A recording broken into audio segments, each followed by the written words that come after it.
Hi guys, it's me Az, and today I'm going to be reading Lockdown by Alexander Gordon Smith. I'm going to be reading chapter 1 and 2. No Way Out. If I stopped running, I was dead. My lungs were on fire, my heart pumping acid, every muscle in my body threatening to cramp. I couldn't even see where I was going anymore, my vision fading as my body prepared to give in. If the siren hadn't been hammering in my eardrums, then I'd have been able to hear my breaths, ragged and desperate, unable to pull in enough air to keep me going. I just one more flight of stairs, one more, and I might make it. I forced myself to keep running. The metal staircase rattling beneath my clumsy steps. Everywhere around me, other kids were panicking. Panicking all, bolting the same way to safety. I didn't look back to see what was behind me. I didn't need to. I could picture it in my head. Its demonic muzzle, silver eyes, and those teeth, like razor wire. Someone grabbed my arm, pulling me back. I lost my balance, spilling over the railing. For a second, the yard appeared 5 stories beneath me, and I almost let myself go.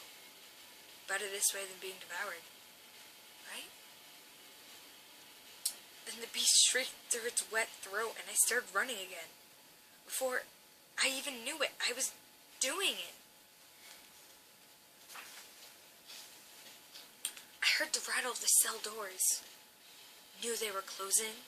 If I was caught out here, I'd be history. I leaped up the last few steps, hurtling down the narrow landing. The inmates jeered from their cells, shouting for me to die. They stuck out their arms and legs to trip me. It almost worked. I staggered, launching forward, falling. Somehow I made it, swinging through the doors an instant before it slammed shut. Yeah, the mechanism locked tight. The creature howled, a banshee's wail that made my skin crawl. I risked looking back through the bars, saw its huge bulk bounding past my cell. No skin to hide its grotesque muscles. There was a scream as it found another victim, but it didn't matter. I was safe, of course, but only for now. That was close, a voice behind me. Said a voice behind me, "You're getting good at this." I didn't answer. Just started out across the prison. 6 stories of cells beneath me, and God only knew how many more above my head, all buried deep underground. I felt like the weight of the world was pressing down on me, like I'd been buried alive. And the panic began to set in. I closed my eyes, sucking in as much of the hot, stale air as I could, trying to picture the outside world, the sun, the ocean, my family. Yup, all things I would never see again. Yeah, came the voice of my cellmate, but it's starting to feel like home already. I opened my eyes, and the prison was still there. Furnace penitentiary. The place they send you to forget about you, to punish you for your crimes, even when you didn't commit them. Only one way in, and no way out. Yeah, this was my home now. It would be until I died. That wouldn't be long. Not with the gangs that eyeballed me through their bars. Not with the black suits, the guards, who ran their shotguns along the railings as they checked the cells. Definitely not with those creatures, raw fury in their eyes and blood on their breath. And there were worse things in Furnace. Much worse. Maybe tonight the Blood Watch would come, drag me from my cell. Maybe tonight they'd turn me into a monster. I dropped to my knees, cradling my head in my hands. There had to be a way out of here, a way to escape. I tried to find one in the hurricane of my thoughts. I tried to come up with a plan, but all I could think about was how I came to be here, how I went from being a normal kid to an inmate in the worst hellhole on earth, how I ended up in Furnace. To hell. I can tell you the exact moment that my life went to hell. I was 12, 2 years ago now, and there was trouble at school, no surprise there. I came from a rough part of town, and everybody wanted to be a gangster. Each lunchtime, the playing field became a battleground for various groups of friends.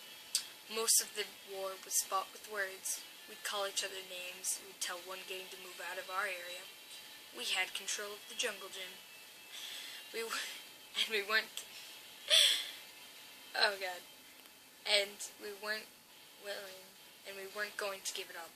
I didn't realize until much later just how like a prison school could be.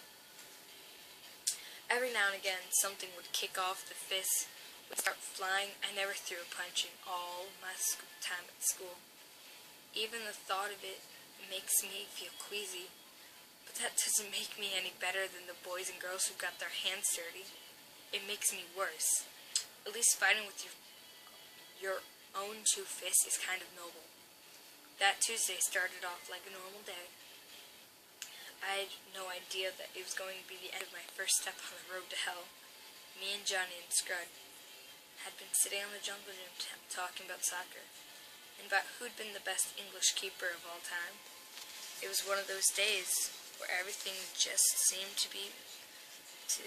like it was perfect. You know, a blue sky that goes on forever and it's so warm that it feels like the sun's wrapped you up in a blanket. When I think back on my life before it turned, I think about this day. I think about how things could have been different if I just walked away. But I didn't walk away when Toby and Brandon dragged this little kid across the playground. I didn't walk away when they started pushing and shoving him and asking him questions about his daddy, drove him to school in a Range Rover. I didn't walk away when Toby threw the punch and the kid crumpled. I didn't walk away when Brandon dug the kid's wallet from his pocket and threw it at me. Instead, I opened the wallet, took out 2 10-pound notes, and crammed them into my pocket.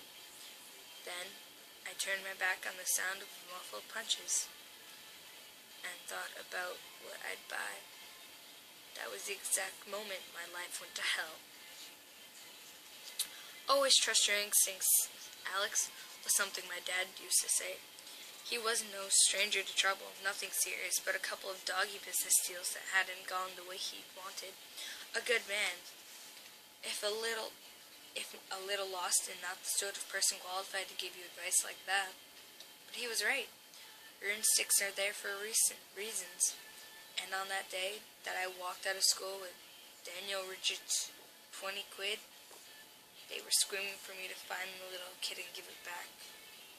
You can probably guess by now that I didn't know.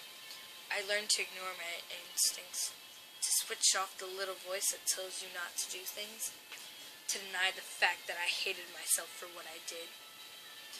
And that's how I became a criminal.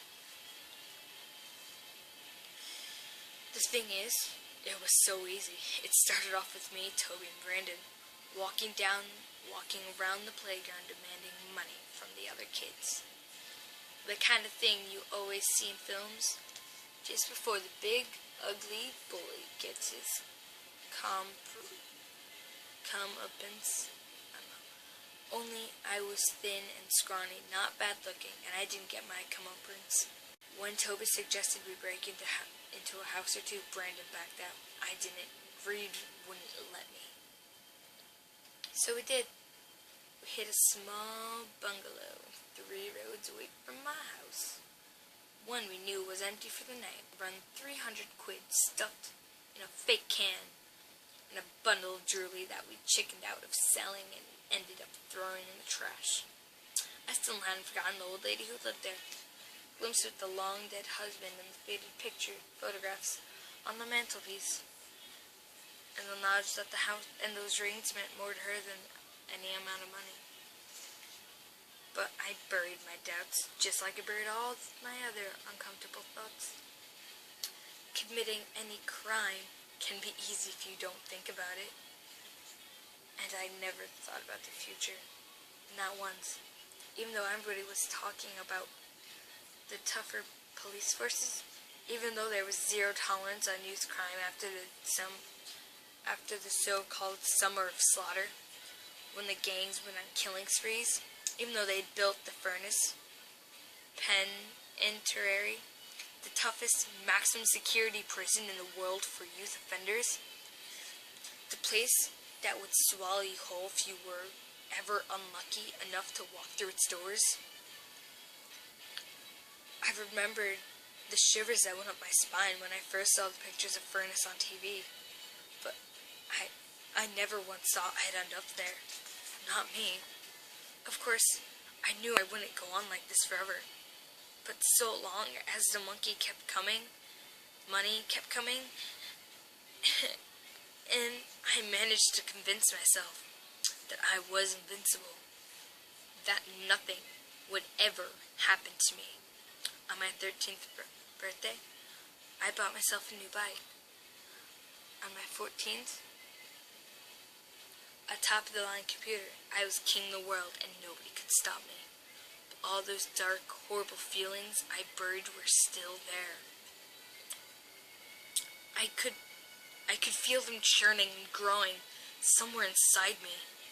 Deep down, I knew I was heading for a fall. On that, I'd never be able to pick myself up from.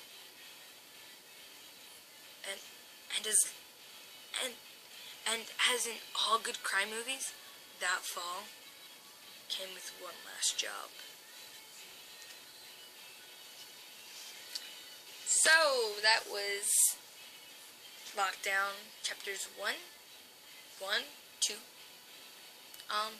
Like, comment if you want me to read more. Yeah, that's pretty much it. See ya.